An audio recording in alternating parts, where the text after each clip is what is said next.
Witches, dolls, vampires, the same enemies in a variety of colors, weirdly hot bosses. What would a fantasy RPG be without some of these classic elements?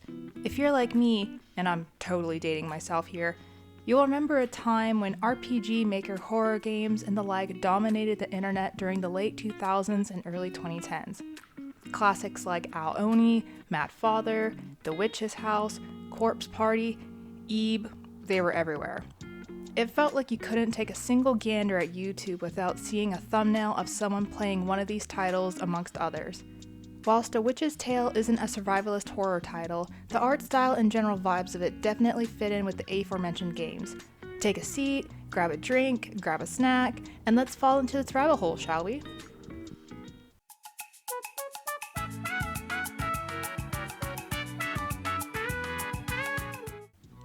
A Witch's Tale, or Uichiteru Minarai Mojo Toshichinin no Hine in Japan, is a turn-based RPG released on the Nintendo DS in 2009. Developed by Hitmaker and published by Nippon Ichi Software, a whimsical fairy tale-influenced adventure graced the masses with its fantastic visuals and story, but left much to be desired gameplay-wise, but we'll get to that in a bit. Perhaps these companies sound familiar to you. Hitmaker did Blade Dancer Lineage of Light and Dragonair's Aria, while Nippon Ichi Software did Disgaea and Pucci Pucci Virus. Disgaea is a critically acclaimed series, and the others did a solid okay, at least to Metacritic, so we're looking at two companies who at least have some skin in the game.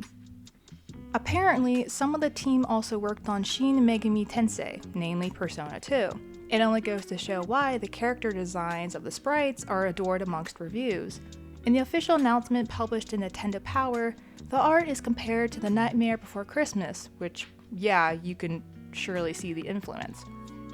I'll even reach and say inspiration came from Disgaea itself and Soul Eater, possibly a dash of Scary Godmother too.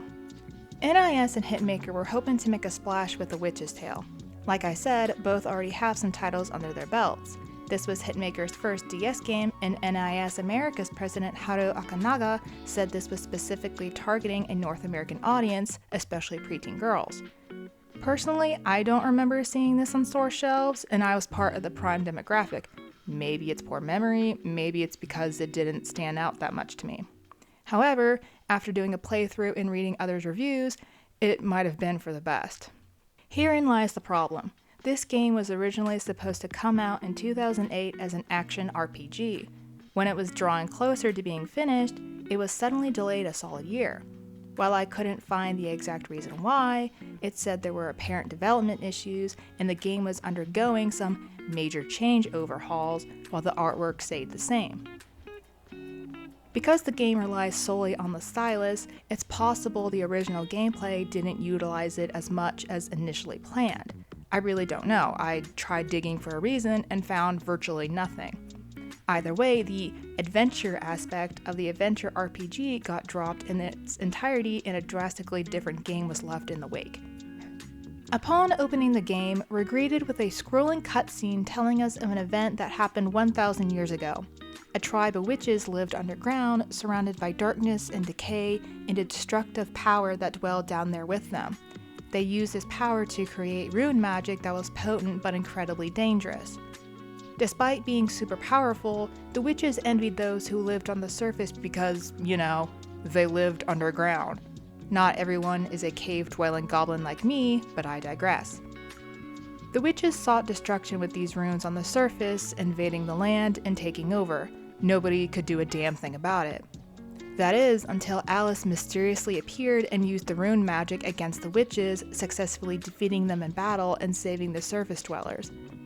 She hid the runes away in only a place she knew of and sealed the Eld Witch away also.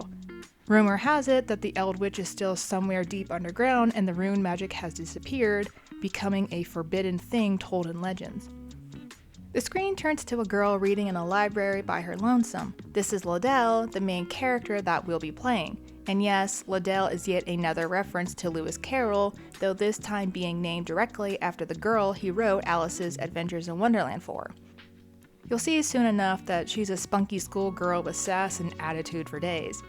Another girl, creatively dubbed Kitty, tells Liddell that they'll be late for class, to which Liddell essentially tells her to suck it and that basic spells are for babies.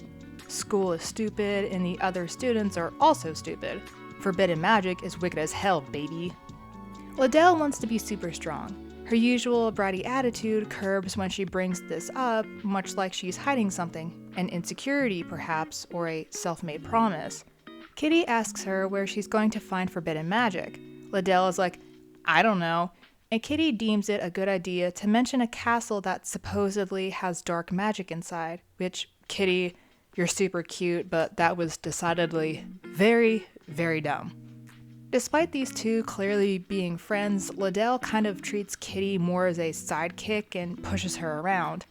I'd like to expand more on their relationship, but spoiler alert, Kitty doesn't make another appearance until the end of the game, so... Since Kitty mentioned that Baba Yaga knows of the castle's location, Liddell ditches school to track the other witch down.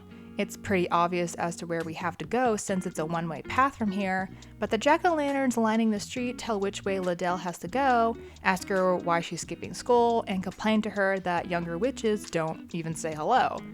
Liddell promptly tells that one to shut the fuck up.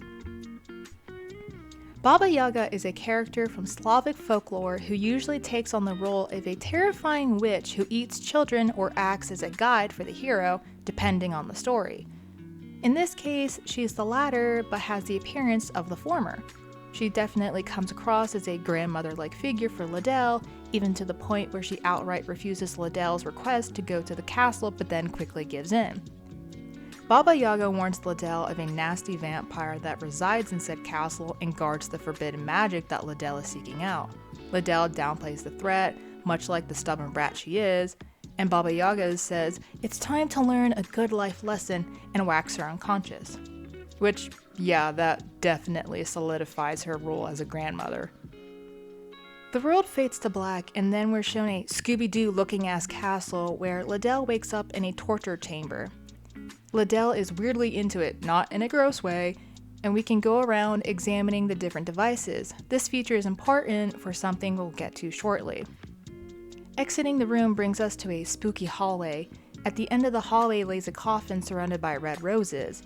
Opening the lid reveals a sexy vampire, come at me, and the magic has to be somewhere close by if he's there. Right behind the coffin is a sealed gate. Heading back to the torture chamber, we grab an unused bomb to force it open.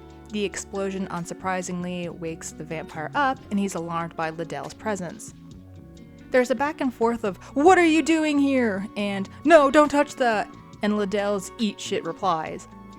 Behind the gate sits the tome that holds the forbidden magic. Liddell, being our headstrong heroine, touches it and accidentally breaks the seal. The Eld Witch is free, the vampire panics, Liddell still doesn't really give a shit. The vampire leads us to yet another hallway, though this time there's a room that was sealed away alongside the Eld Witch. The tome absorbed the rune, and it's clear that this is how we'll be casting spells later on. Liddell does complain a couple times about the vampire leaving her behind in a creepy castle. He tells her she done gone goofed, and released the Eld Witch, which is a pretty big deal, you know. He then proceeds to tell us that it's up to us to stop her. Since we're still in the tutorial stage, we come across the playing card sitting on the ground. Picking it up causes Jabberwock to appear, to which he says he's hid the other cards around the various kingdoms. This is essentially our collect-a-thon side quest for the entirety of the game. We're then introduced to the concept of dolls, which act as our fellow party members. Since the dolls can apparently grant wishes, Liddell reiterates that she wants to become the strongest witch ever. The main doll, Dana, clearly has something important about it that the vampire recognizes, but he only talks about it vaguely. Liddell is transported to a gate room, an interconnecting realm between the 6 kingdoms we'll explore. The vampire finally introduces himself properly as Louis. I love Louis. If you liked Gary from Ebe, you'll probably like Louis. He can be a bit harsh though, especially when he tells Liddell that it's entirely her fault that the Eld Witch is back, but he's not wrong. Liddell tries to pull an Uno reverse card with a nuh-uh and attempts to leave, but to no avail. She gives up rather quickly when something falls through a gate, a candy soldier with visible injuries. He explains that monsters have attacked the kingdom and have taken the princess. It's here when Liddell actually shows concern over somebody else. Louis directs her to take the soldier to Shadowtown, the in-game hub where we can restore HP and MP, get helpful items, and repair broken dolls. After the candy soldier rests a bit, he reveals he's a military officer in Rem Sakras. It suddenly became dark and monsters appeared out of nowhere, and the servants of the castle were cursed. Naturally, the princess is in big trouble. Liddell tells the officer to stay put and heal. She's going to become the next great witch and save the princess.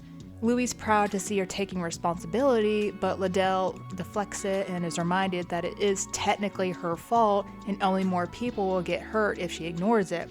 While she comes off as self-serving and arrogant, which she is, she secretly wants to help people, or at least doesn't want them getting hurt because of her.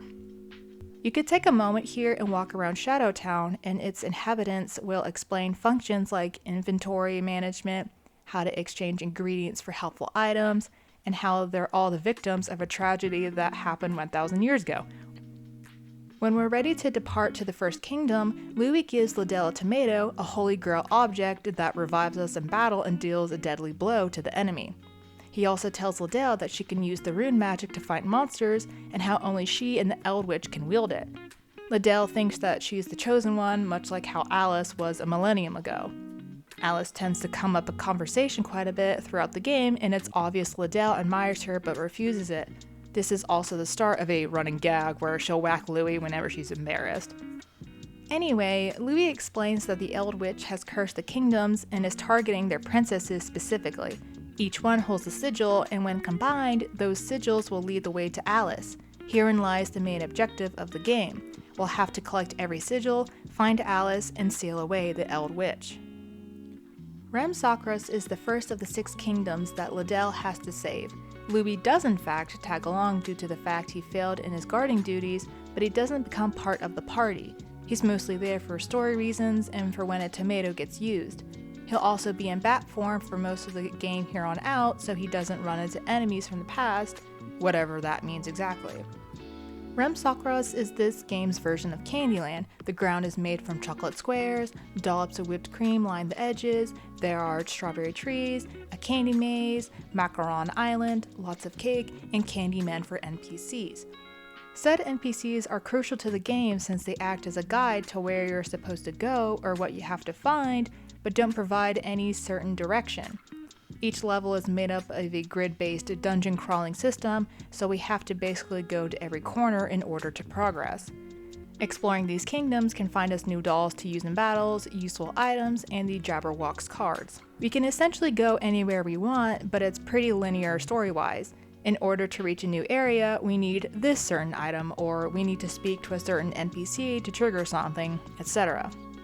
Baba Yaga and her shrine can be found in each kingdom along with the Changing Man from Shadowtown. This acts as a shop of sorts.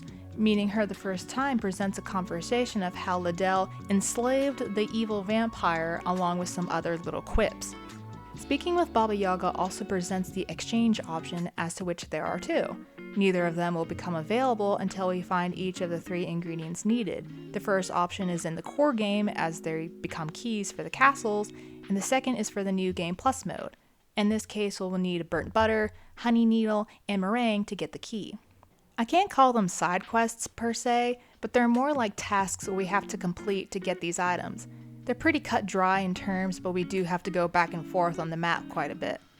A statue of a giant gingerbread man has us looking for a giant candy cane, which can be found by solving the grape juice river puzzle by blocking the correct spots of the river with cake. This earns us the burnt butter. Defeating the mini-boss in the chest cookie caves gives us the meringue. The honey needle can be obtained by helping an NPC named Millie find their brother in Macaron Island and bringing him back safely. Returning to Baba Yaga with the ingredients finally allows us to get the sweets key, which we then take to the castle's front door. The Wonderland inspiration continues as the White Rabbit greets us out front by singing an obscure song before hopping off. The castle is just another, smaller dungeon we explore until we reach the throne room. Princess Gretel is successfully located, although the area's boss stands between us and her. This is the Nutcracker, a beloved servant, and Homeboy is under control of the curse. Liddell does try yelling to get him to return to his senses, but it's all for naught as we dive straight into battle anyway. After defeating him, Candy soldiers appear and say that Gretel's unconscious, though it's because she choked on a poisoned apple and didn't do anything about it. Liddell whacks her awake because, yeah. And Gretel says that her sister Hansel is also in trouble. She then asks Liddell to help Hansel out because she herself has to protect Rem Sakras. We receive the sigil and get transported back to the gate room where Louis is a proud boy. I love him, I really do.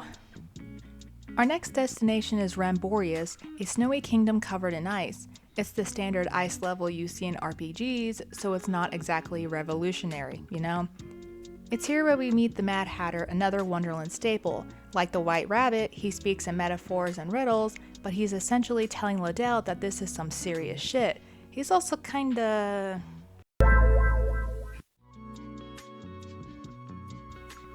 Again, just like with Rem Sakras, we have to explore every nook and cranny and speak with the NPCs so we at least have an idea as to what to do. Speaking with the snowman reveals a so-called legend where the Ice Queen lost her children to the Eld Witch all of those years ago.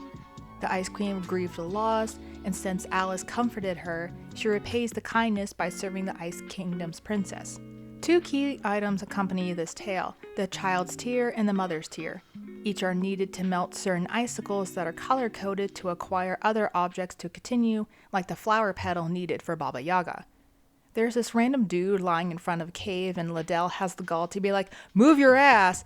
But apparently this guy is thirsty, so we have to find water for him. Eating snow didn't occur to this guy. Liddell couldn't step over him? Alright. A holly leaf is needed to get water from the eternal spring. Said water is then given to the dude passed out in the snow, and it reveals that the Ice Queen changed the shape of the land and he got lost during a blizzard. As a thank you, he gives Liddell the iceberg tip. In hindsight, that's a pretty shitty gift, but we need it, so it's fine.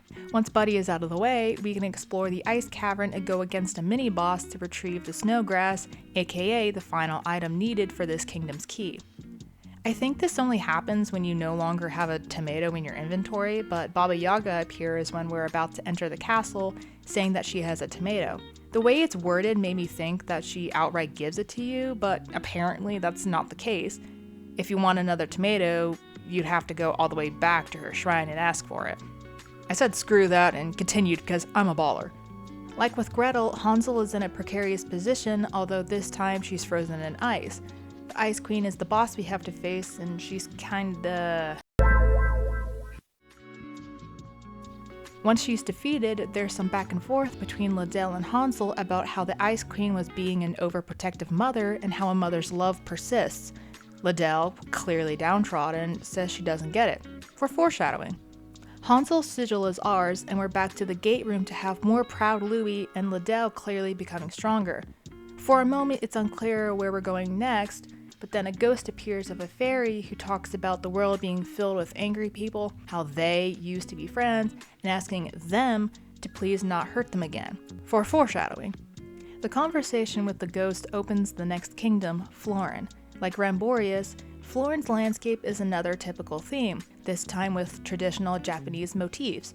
Sakura, kitsune, spirits, and reincarnation are big points in this kingdom, so you can get the general vibe of what the devs were going with here. Upon entering Florin, Liddell notes that the plants are weird, to which Louis explains that they're from the heavens, brought down by the princess's ancestors. A statue you'll come across tells the story of what happened 1,000 years ago. The fairies, referred to as the Winged, were the inhabitants of a formerly lush and beautiful land. Princess Rapunzel was friends with the other princesses and loved the moon and land dearly. When the Eld Witch attacked, the kingdom's plants died and everything essentially became a wasteland. Like their princess, the Winged prayed to the moon. The current princess's ancestors also prayed to the moon and took sympathy on the Winged, thus descending and blessing the land with flowers. It then became the princess's duty to tend these flowers as they soothe the winged souls. It's some pretty dark stuff. The Mad Hatter eventually pops up again when we come across the sakura tree, and he too mentions that the tree was planted to calm wandering spirits. There's a bit of lore dropping here since Louis tells Liddell to not listen to creepy stories, and the Mad Hatter basically tells him to shut the fuck up. This time round, we'll need a Horai branch, a dragon neck, and fire rat skin to obtain Baba Yaga's key. Both the dragon neck and fire rat skin can be obtained by defeating some mini-bosses, but the Hodai branch takes a bit more effort.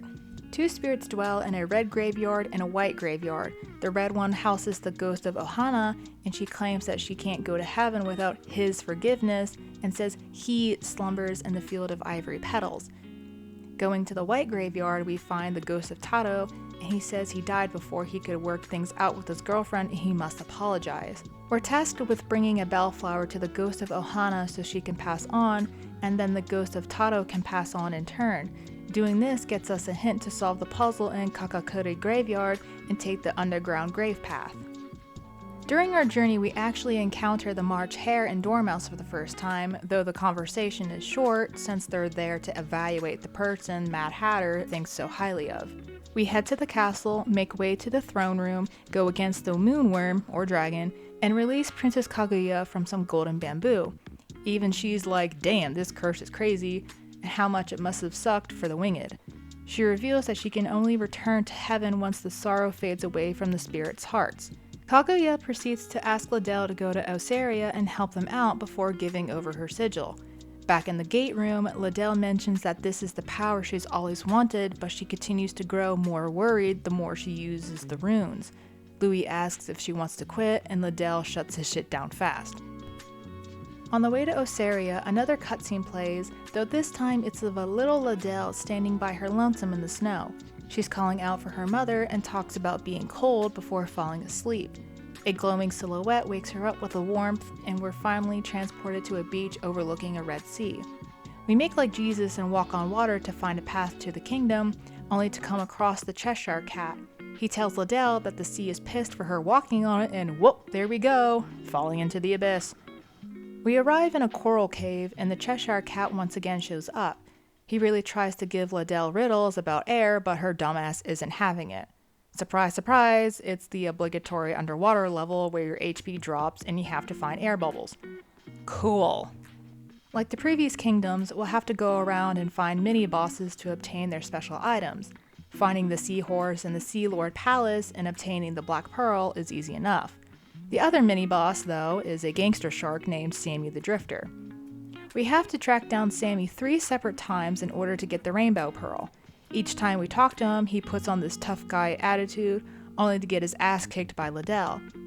He actually gets to a point of liking her because she kicks his ass. His character spray looks more and more beat up each time we face off against him. As for the third key item, we have to find a jellyfish child who argued with his father. Like the Candyman back in Rem Sakura's, we have to lead the jellyfish back home. They'll tell us about the air seed, an item needed to breathe underwater so we can get to the red coral. Again, we find Baba Yaga in her shrine, get the key, and proceed to the castle. Osaria's boss is an octopus in a jar who ate Princess Aquelle. Liddell refers to him as Octopoop, and frankly, it's the best line in the game. After Aquelle is freed, she swims over to Louis, thanking him and schmoozing him up. She gets into it with a literal child and how Louis is stuck cleaning up her mess. Apparently, Louis saved her before, and she's been this way ever since. And, because Liddell is a little shit, goes to leave and let Louis fend for himself. However, Aquelle stops her short and agrees to help open the next gate, stating that she sent a messenger but he never returned. She gives us her sigil and some Osaria salt before we're transported back to the gate room. At this point, Louis has the habit of patting Liddell's head when he's proud, and she pretends that she doesn't like it. Her uneasy feeling she described before is growing, but now she understands it. Before starting the next kingdom, we're granted another cutscene of Liddell's past. A couple of nameless shits bully her about being adopted by the school's principal, to which Liddell angrily denies and proclaims that her mommy wants her to learn lots of magic. The nameless shits call her a liar before leaving, and Liddell says to herself that her mom will return when she's powerful like Alice. Alsara is another RPG staple level, the desert/hot as balls location. There's not much here besides empty expanses of sand, lots of red and orange hues, a dried up oasis, and heat damage from some areas. Walking around the desert, we once again bump into Mad Hatter, and he goes on about Liddell's ability to harness fire and that only she can save the princess. Alsara is made up of underground tombs and a lot of back and forthing, we'll call it. Exploring eventually gives us access to the Golden Room, as to which we collect the Golden Lamp. Said lamp is needed to get inside the Princess Room, where we have to traverse 3 different levels and defeat 3 mini-bosses to obtain the Redstone Ring. The statue fragment can be found by making our way through the Twin Cave West. The third item, the Scorpion Tail, is collected after defeating the mini-boss in the Fire Lord Tower. After getting the fire key from Baba Yaga, we return back to the dried out oasis. Apparently this is where the castle is supposed to be, but there's nothing but dust and sand. The White Rabbit reappears and tells Liddell how the Lunar Kingdom, buried deep beneath the sand, has been dreaming for 1001 years. The fire key then triggers a reaction and the castle emerges from the sand. Inside, we make our way through to the Hall of Blessings. Here we're greeted with a party, to which Louis says that each person is a resident from 1000 years ago. Talking to each of them reveals little bits of the past, proving that they are indeed not from the modern day. Princess Sherazade, I really hope I'm not butchering that, comes out and sees Liddell as a threat. She takes away the golden lamp and summons a djinn, which is actually a bit terrifying.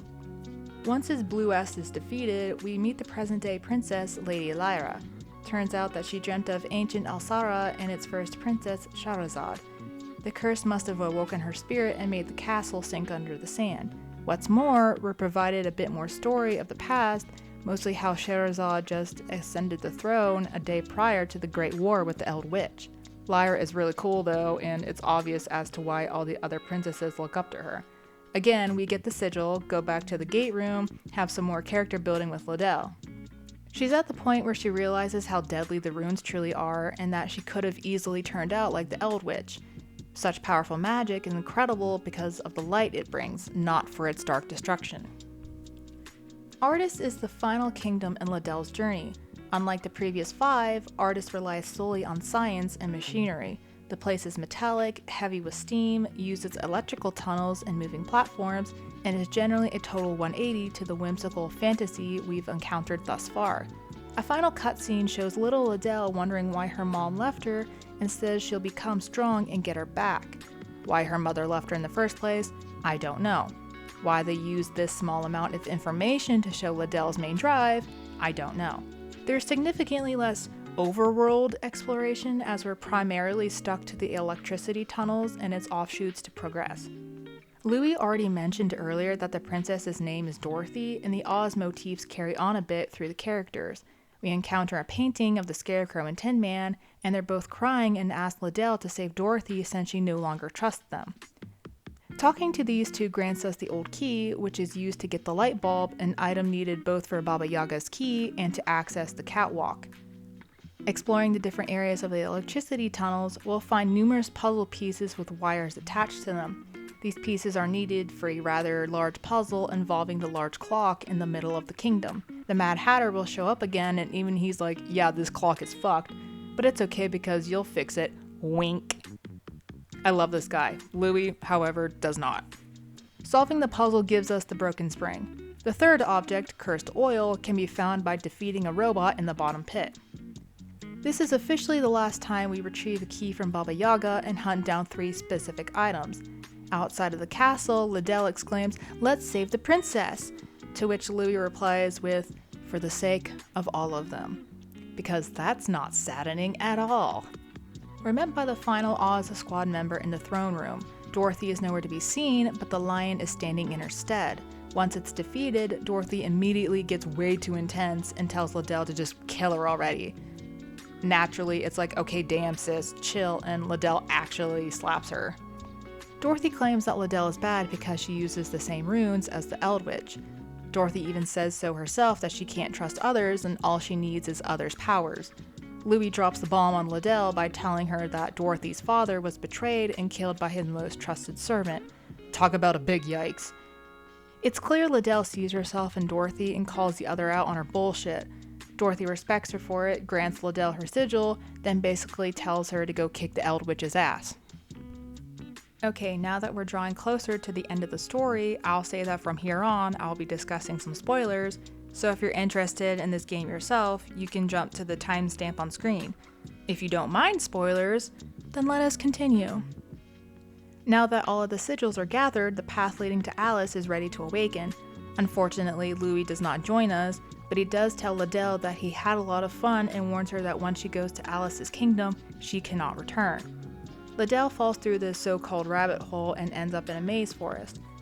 The scenery and upcoming castle are clearly themed after the Red Queen's rose garden in her own castle. I absolutely adored it. Shit like this is good. Anyway, Dana begins to randomly glow and undergoes a Sailor Moon transformation, now being a whole kitty and glowing gold in color.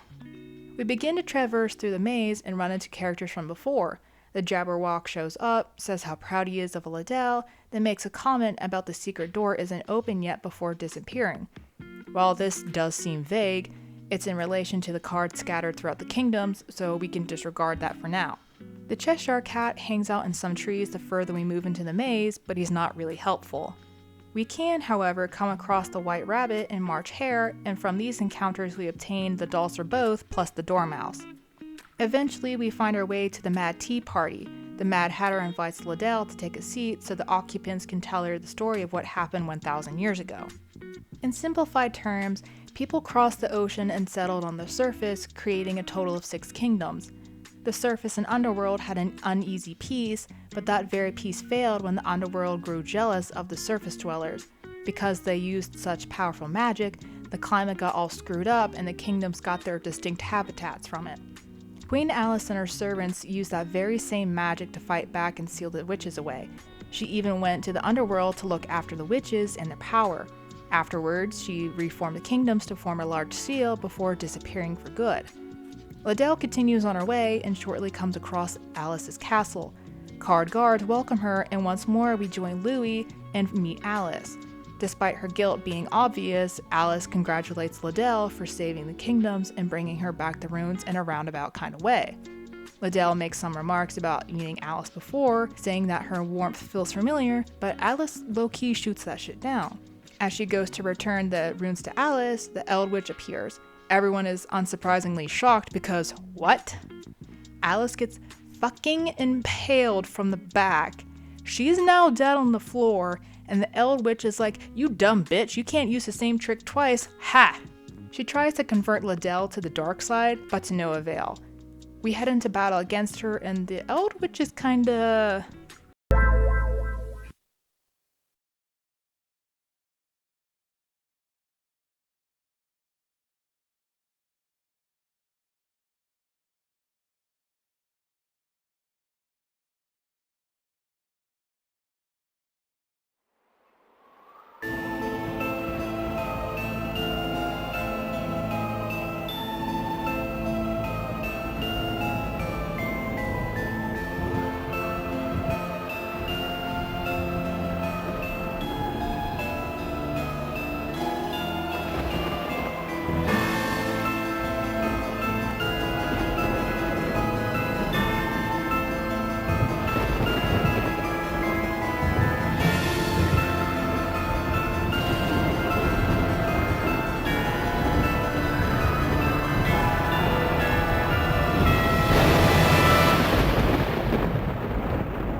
This is not the end. At first, I was entirely shell-shocked. I sat back from my computer, mouth agape, angry. After all of that, it just ended. But it was only a dream.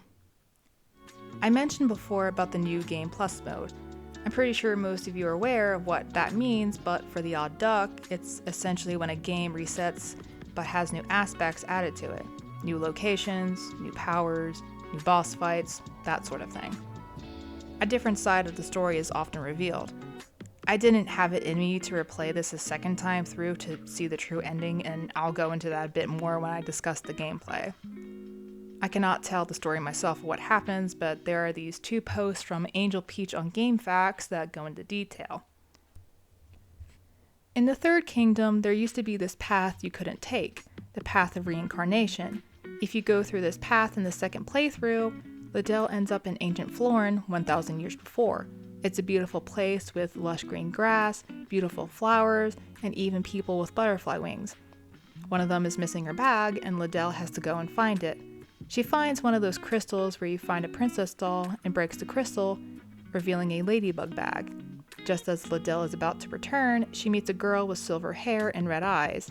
The girl explains that doing this is a kind of a game where you take an item and hide it in a crystal.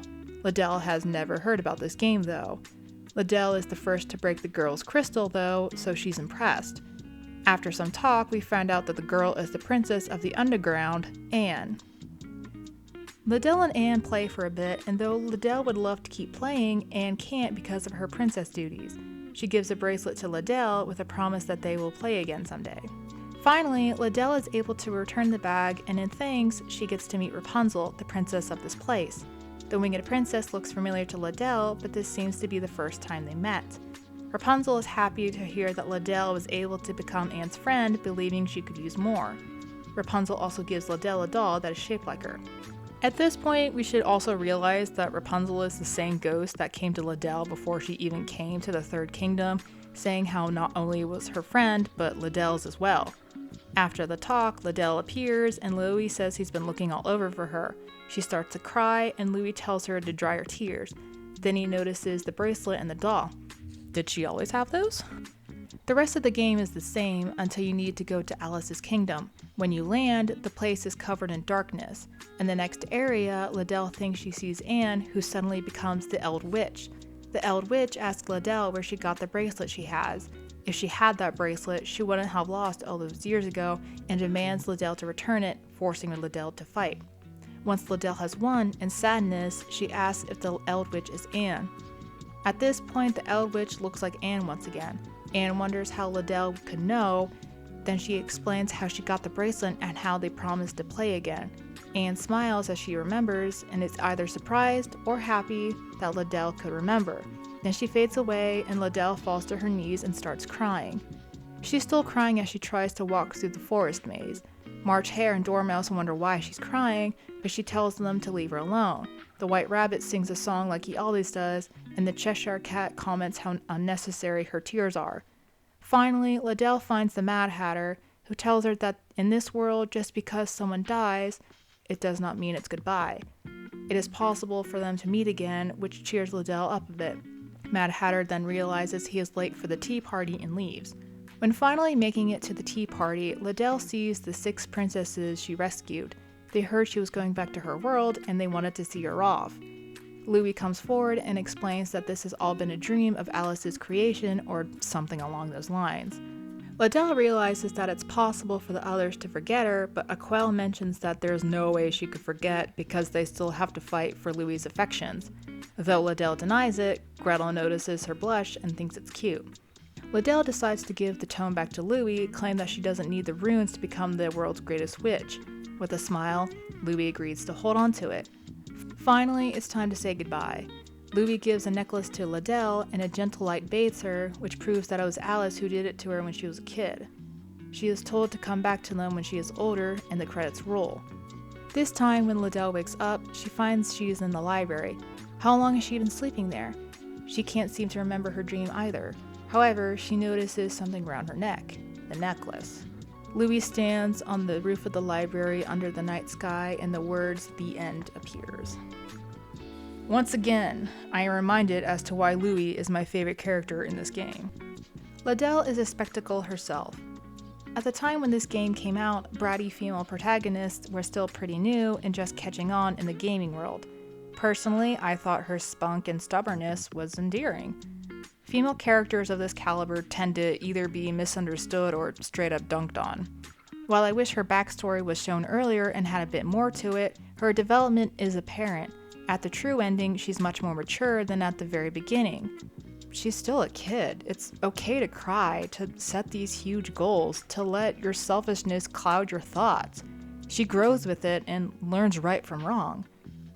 I highly enjoyed the story. Reading the description and looking at the cover art made this a definite must-play in my books. I mean, just look at it. The sprites are so good, the doll designs were fun, and the aesthetic was just chef's kiss. That being said, we're now moving on to this game's downfall. If you've ever played a turn-based RPG before, you know what to expect. Besides Liddell, you can choose up to 2 dolls to be in the party.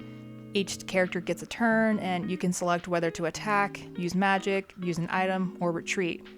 With each action, you have to drag whatever icon presented onto a display as to what enemy gets hit or what character gets the aid. Admittedly, it took me way too long to realize that dragging a spell icon onto the big red circle in the right corner activated the special move of drawing the spell rune with the stylus, thus creating a more effective spell. As I mentioned in the beginning, this game was initially supposed to be an action-adventure.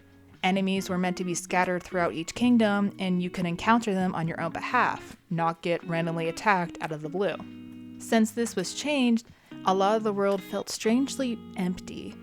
The reviews I read tend to lean in the same direction as me, although some were significantly more crass. I won't go into explicit detail, but one straight up slut-shamed Liddell, and I got the so you're one of those gamer dudes. The fighting was poor, I'll admit it. Enemies had weirdly huge HP bars that looked empty but weren't.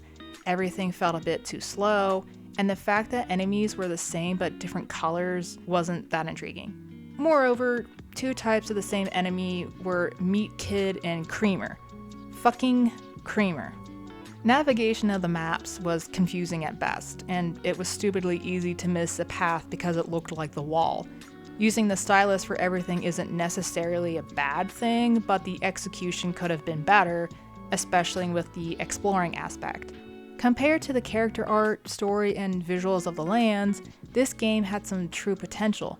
It unfortunately fell very, very flat. Hell, when the game reappeared in a different issue of Nintendo Power, that review just flushed its chances down the toilet. It got to the point where it felt like a total drag, and it sucked. If A Witch's Tale released on its initial 2008 date, we might have had an underrated classic here.